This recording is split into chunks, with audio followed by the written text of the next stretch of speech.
Where is the line with you? Where is the line with you? Where is the line with you? Where is the line with you?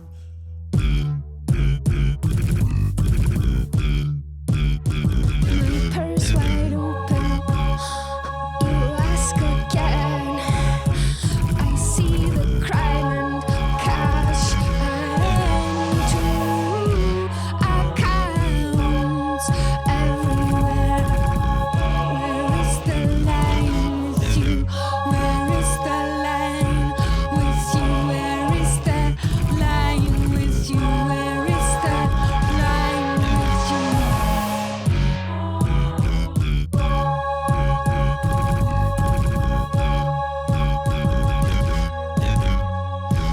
I want to be flexible. I want to go out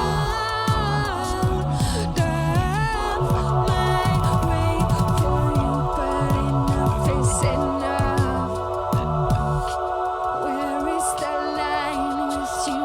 Where is the line with you? Where is the line with you? Where is the line with you?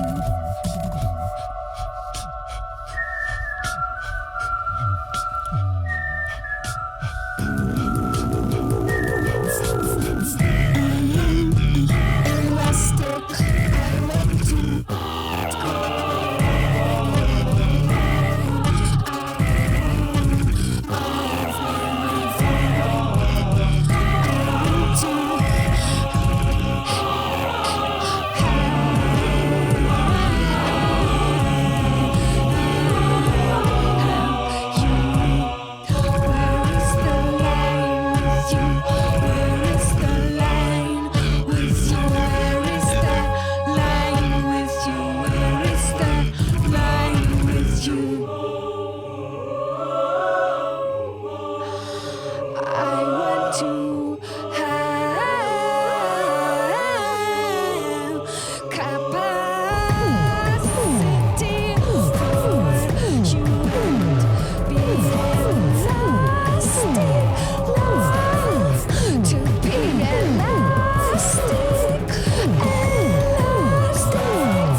Hello and welcome to Pattern Club Radio. You've just been listening to Where is the Line by Bjork from her 2004 album Medulla, which I think I'm probably pronouncing wrong. My name's Lucy. I'm here tonight with Ray. Hello. I've got Alex on tech. Hello. He's being the grumpy producer, and we are very thrilled to have the amazing Seiko Kinoshita in the studio with us. Seiko is an absolutely wonderful Sheffield-based artist who was involved recently in the Pattern Club course, and she'll be talking a little bit about some of her amazing projects and creative practice with us today. Welcome, Seiko. Thank you. Hello. So to kick us off, can you talk a little bit about your creative practice? Because you work across a lot of different disciplines. Yeah, I know that I always kind of struggle to explain, but I started as a textile artist. I did my textile design MA in Nottingham Trent. That's why I came to England. And after that, I was doing the textile kind of art installation. But I think nowadays I do collaborate with lots of different people, and material-wise, I do use whatever I want depending on the project, and I enjoy something new challenge each time. Very nice. And so on the Pattern Club course, I actually unfortunately missed your workshop. I was there. Ray was there. So I thought it'd be really nice if you could describe a little bit about what we were doing in that workshop and how it worked. Yeah, so origami, it was good fun, wasn't it? It was great. Yeah, it was really good. It was kind of we had a kind of like idea of origami, and especially we are using the unit. It's called unit origami. So the one of the shape, the unit shape, is quite simple, wasn't it? Do you say? Wow.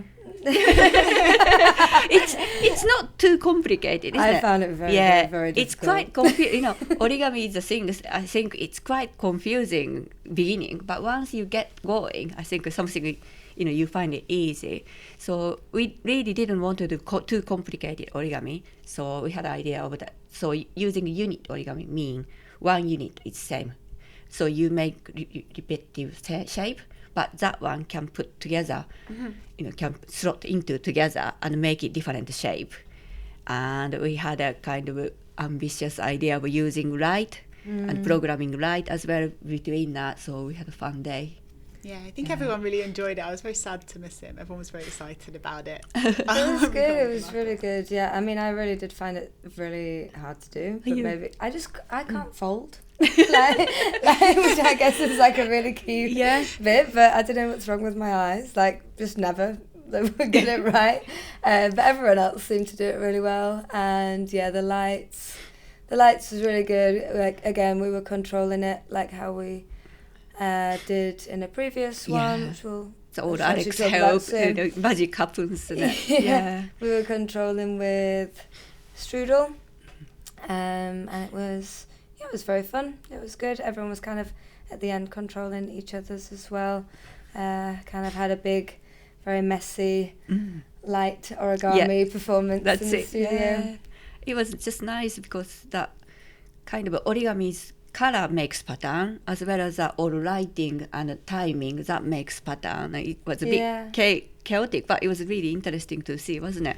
And we were using like the tracing paper as well as coloured paper to kind of have these different... Yeah, so different like light showing from inside. Oh, so to make translucent. Yeah, translucent. Yeah, some part is solid, so you don't see it, but that makes pattern as well. And I think, what I like origami is that simple things can lead into the more complicated things, but always start with quite solid, simple unit.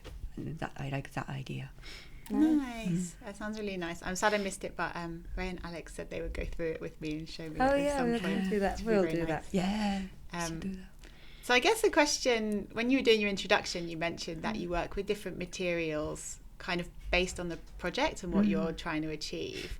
Could you talk a little bit about your process for maybe experimenting and selecting and deciding, okay, this project I might use origami or this project I might use textiles?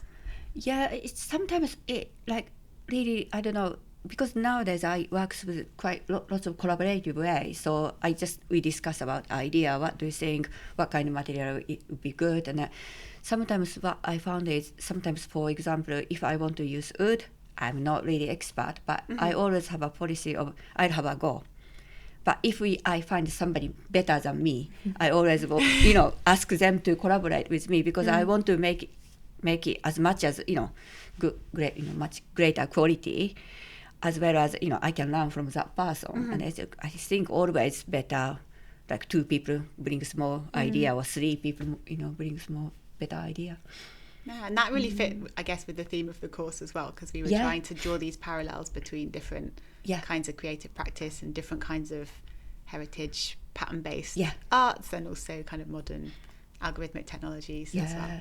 So because I really not good at disk or anything computer programming or anything, I'm not good at it. So I'm amazed how, even I could kind of understand how to program that or timing and all that kind of things coming together with kind of like physical origami things, sculpture.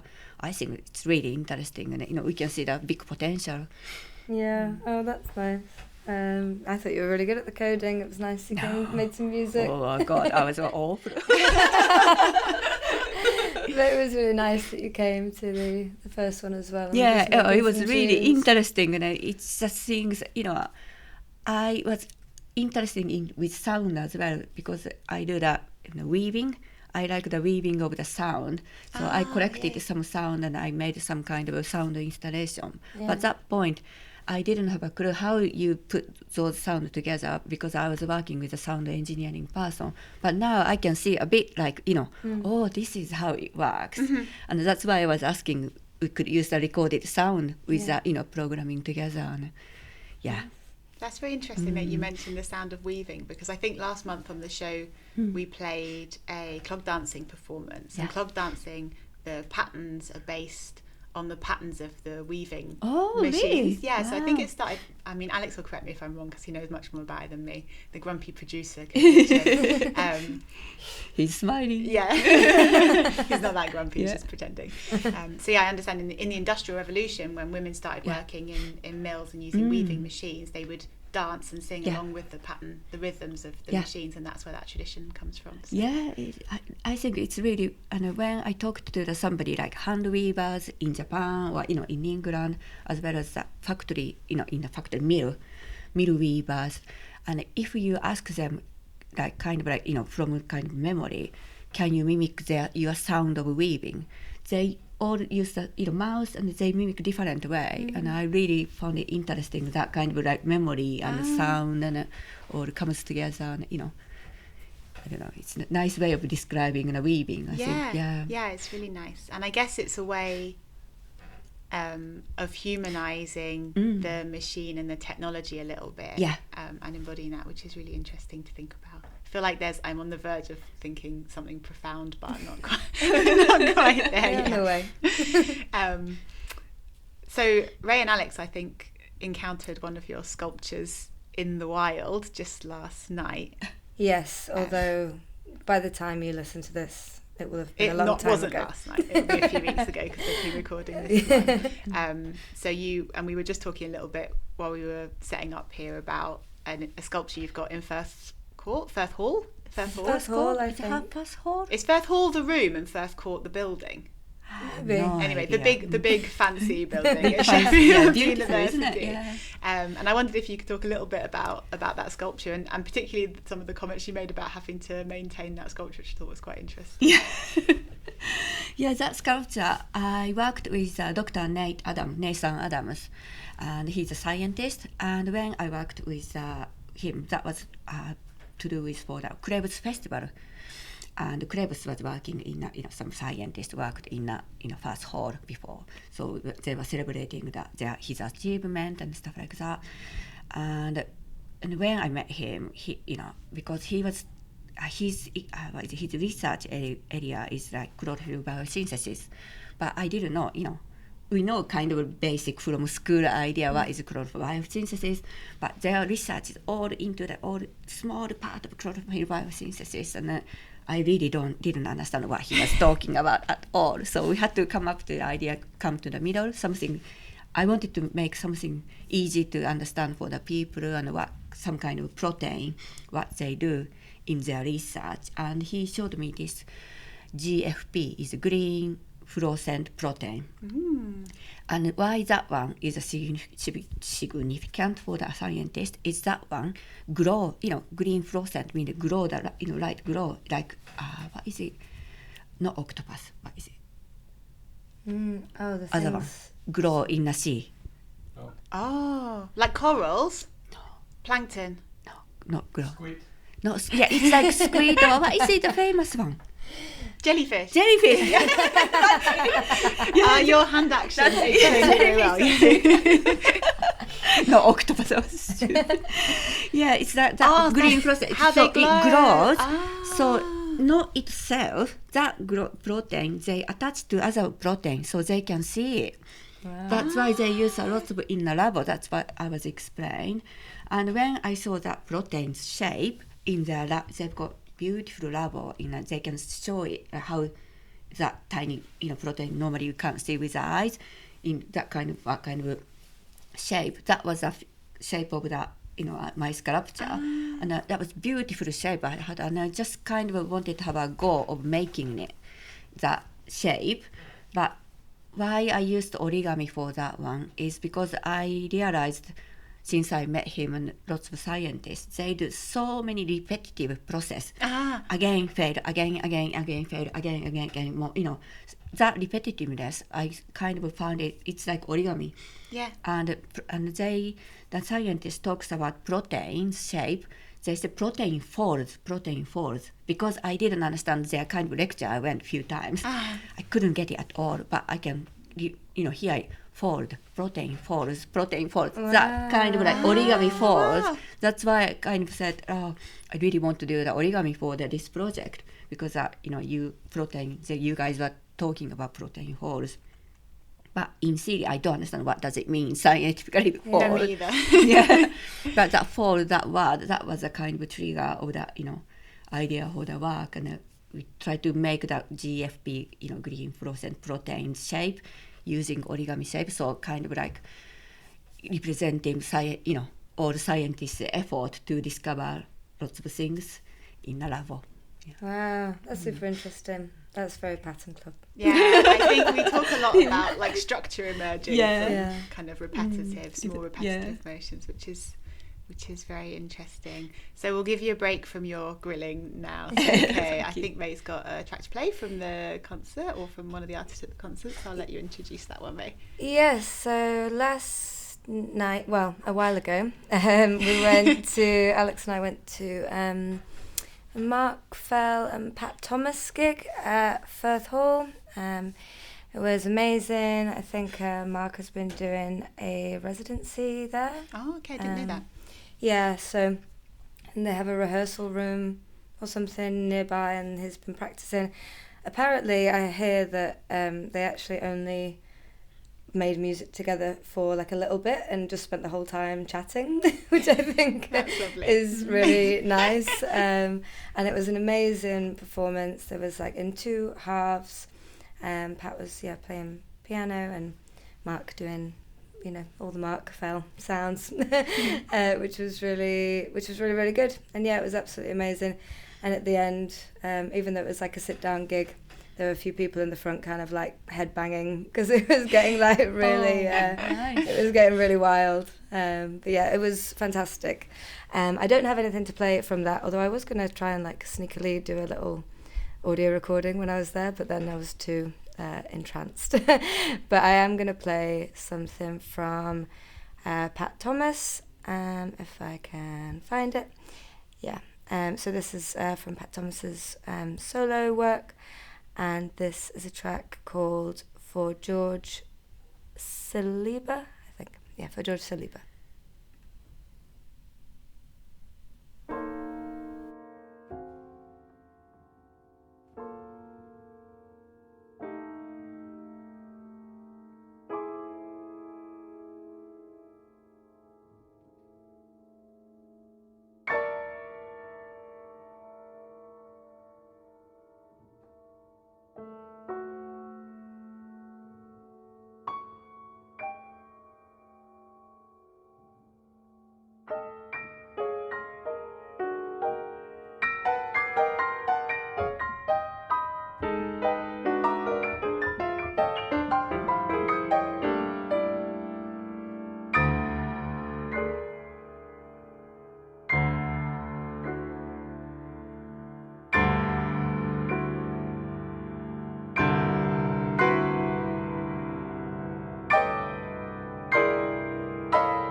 We've just been listening to Tilt 4 by Scott Gordon from the album Metals, and before that we listened to an excerpt of mine and Alex's band Epiplocky from a recent Jam live stream that we did. I want to do a bit of shameless self-promotion because Epiplocky have 2 gigs coming up in Sheffield. The first one's on the 27th of March at Sheffield University as part of the Composing with Systems conference. So me and Alex will be doing a Strudel live coding workshop looking at the use of, or how we're inspired, I guess, by heritage algorithmic patterns in ancient Greek poetry and also Indian classical kind of core music, which we've talked about quite a lot on this show in the past. Then we'll be doing a performance in the evening, and then Pattern Club also organising a live coding gig at Alder Bar in Sheffield on the 18th of April, which is Good Friday, the day after my birthday, with an absolutely amazing, incredible lineup. Seems to have come together almost accidentally. So we've got, I'll probably get it wrong, +777000, Very good. who is an absolutely incredible artist, freshly returned from adventures in Thailand. So very excited to catch up with them. We've got Mina playing, who is an amazing DJ and started live coding recently. Her set's always fantastic. We've got a few new people coming. One unpronounceable band name, but I know the individual is called Ross. And he will be playing, I think, his first in real life live coding set. I think he's done some on the internet, but that's very exciting. We've got Nick Nenov. We've got Nick Collins live. Is he doing Live Dog Incorporated, Nick, or what's he doing? Sick Lincoln. Okay, so we've got a Sick Lincoln set. We've got Hello Cat Food. Have I forgotten? I think I've forgotten somebody. Pasta Gang. Pasta Gang, which is this massively open live coding collaborative project that anybody can join and be part of, that's formed over the last few months. So that'll be really exciting as well. So that is at Alder Bar on the 18th of April. And we haven't done a Pattern Club live thing in a little while, so very excited about that. When was the last one? Christmas? I wasn't there. That was the last did we one. play We did a Christmas? a small thing at Christmas, maybe. Not sure. Can't remember. Yeah, I guess we've been a bit busy with the winter school has been taking up all our time. Yeah, but now we'll be back doing more gigs. Yeah, we've got some other sort of Pattern Club adjacent activities coming up as well. So, Ray, do you want to talk about the Gurus gig? Yes. So I'm not sure it's actually been announced yet, but our lovely friends at Interworld are organising a gig on May 22nd. I think is it Gretchen from Gutter Snipe and Sydney are in a band called 2 Click. That's right. We're going to play one of their tracks soon, which is really good. And there's also a band visiting who are described as French industrial punk rave duo, and they're called Gurs. But we think they're actually... It says from Japan on from Bandcamp. Fukushima, Japan. But... maybe French style industrial. I thought they were French style, that's obviously what I read, but they are, from Fukushima, Japan. And yeah, so that's on May 22nd. I think it's going to be at Hatch, but I've only seen that in an email. Okay, breaking news. Breaking news. You can check out interworld.media, their website, to find out more. Yeah, and I will also be playing at that. And then you're also doing another gig with Gretchen and me. Yeah, different bands, but very similar people in those bands. So that's on the 26th of June, and it'll be at Gut Level. The amazing Canadian experimental band Drainolith are coming to the UK on tour, and Sydney and Gretchen from 2 Click will be in the band with Drainolith. Ray will be playing, hopefully with a new collaboration, but maybe we don't want to talk too much about that yet because it's a bit too The first practice news. Is happening in 10 minutes. Yeah, so that's a very new collaboration. And my sort of live coded black metal and noise band True Yorkshire Cult Ensemble will be playing at that as well. So that's will be another fantastic lineup. So yeah, we've got 3 months of really nice Pattern Club related gigs coming up. Which makes me so you're going to play us some 2 Click. Yeah, so this is 2 Click with Horatio Pollard, and it's called Non-Consensual Tessellation.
There's a master on your left.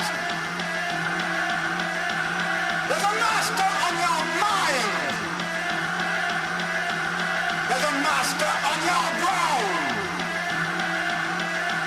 And there's one word to be said.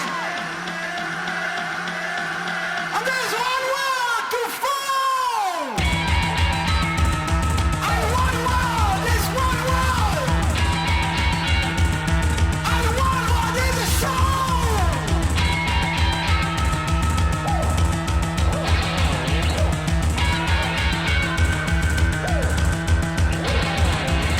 But your eyes come down. But your eyes come down.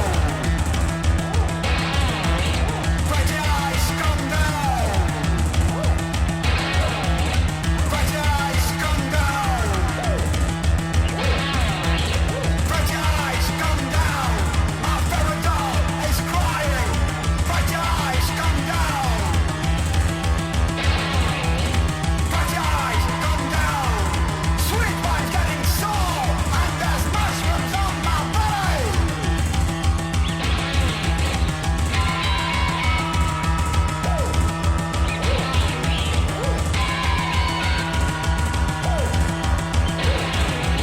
Spiders in the clothes, exploding, glowing, all red, gold, nice and grey, up in the arms of madness.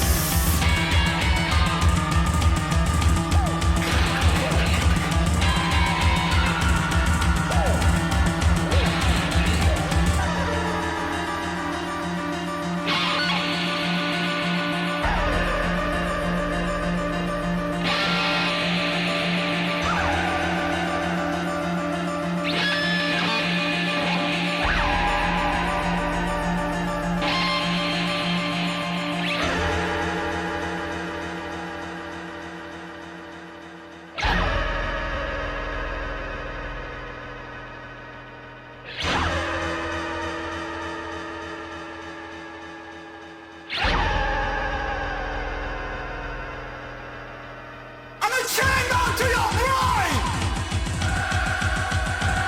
And a chain down to your hands. And a chain down to your mind. And a chain down to your soul. Your soul. The air is messy.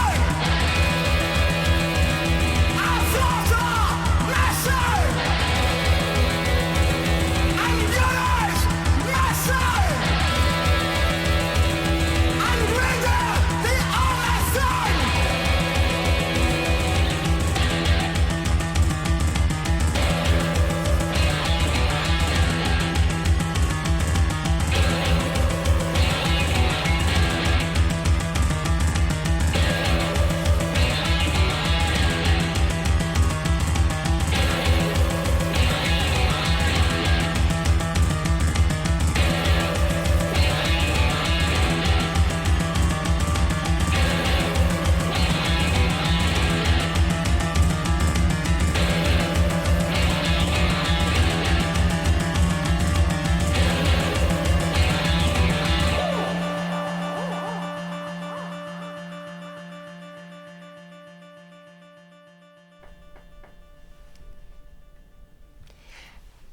That was Mastermind 666 by Gurrs. I hope I'm saying that right.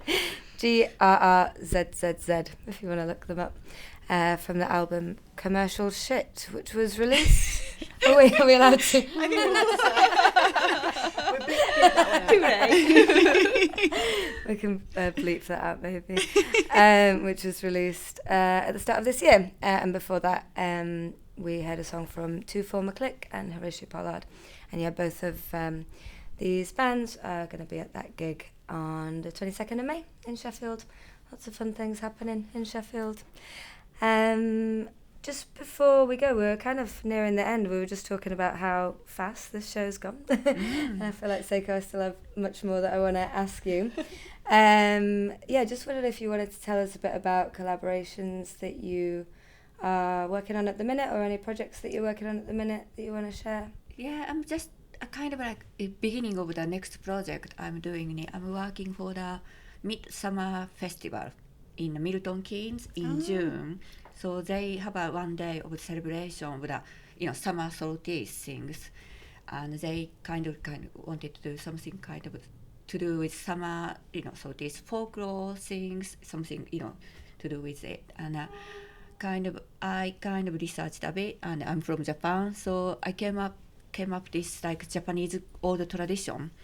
They make the big ring, about 2-3 meter ring, by using that chigusa is called. It's like type of the straw. They using the straw. They make the ring, and they put on a summer solstice time, and let people. The tradition is people go through that ring, believes they are getting rid of that bad things coming, like bad luck coming to get rid of it, and you get that try to get a good luck for your life and happiness and healthy and that kind of stuff. And but what I found interesting is there is a way of going through the ring. It's not like straightforward. You walk in. You have to walk in first. Walk in, go to the left side, and come back. And next time go in. You have to go right side, come back, like eight, making 8, and you have to go 3 times, going to the left, and the final time you bow and go straight. That is a kind of like literal things to do, and I found it really interesting. So I want to kind of make that ring for the festival, but because we are in England, I really want to use only British natural material, plants and everything to make those big ring, and try to make those kind of like introduce that kind of, I don't know, like folklore things to bring that good luck for yourself, and kind of like fun things to do. Sounds amazing. Have you got experience working with those kind of natural materials like plants and I for weaving I sometimes use things I pick up something on the street, or I like working in natural materials. Because I can imagine it's quite difficult to make something that size, to source all of the materials that you need. Must be quite tricky. I'm kind of currently researching. I'm talking to lots of people about like hazelwoods, or like living willow, because living willow, what is nice is willow blossom sometimes while we're using it. So that kind of things I'm thinking about it. And when's that festival? That's in June. Nice. About summer solstice thing. Lovely. Wow, nice. Any other projects or anything exciting happening with you? It's not like that kind of big festival, but tomorrow I'm running with the lantern workshop in my studio. Oh, nice. I've got 2 sessions, and that only my studio. I don't know. You've seen my studio? I've been there. I've seen it. I came to the open studio. It's not big, isn't it? It's quite small, But it's like only 6 people, but it's going to be a nice workshop. 6 is nice though, because you can really talk to everybody. That's it. We talk to everybody. We have a cake, tea and coffee, and make things. And That sounds lovely. And I have to tell Alex, we are doing the kumihimo for the handle. Kumihimo technique we did together. So that's kind of introducing people a bit of that tradition as well. That's and nice. Actually, that's one of our first Pattern Club workshops was the Kumihimo workshop. It's That really was the good, first time isn't I met it? you, I love that. Kind of that small things can make that very beautiful, strings, and so we're gonna try that tomorrow.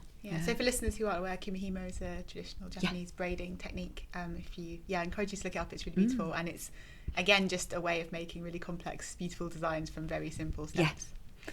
I think we're going to wrap up there. Just before we play the last couple of songs, Alex has given me a handy reminder to talk about the algorithmic pattern. Are we calling it conference or salon? Conference this time. Stroke festival. Conference stroke festival. Festival's probably a bit more appropriate for the radio show. We have an open call at the moment. The deadline for submissions on that is the 2nd of June 2025. There's loads more information on the internet, but basically looking for people to submit ideas for performances or essays or papers for the conference, which will happen in the 12th to 14th of September this year. And if you go to algorithmicpattern.com, is it? Org, I think. .org, sorry, I'm doing a really bad job. algorithmicpattern.org, then you can find all the information about that open call. If you think you're an imposter, definitely apply. We want to get as many imposters as possible there as part of the festival. So with that, I think we'll say goodbye. Thank you so much, Seiko, for coming in and talking to us. We've got a couple more songs to play. So playing us out will be MF Doom with the track Figaro, and then after that it will be The Knife with Kino.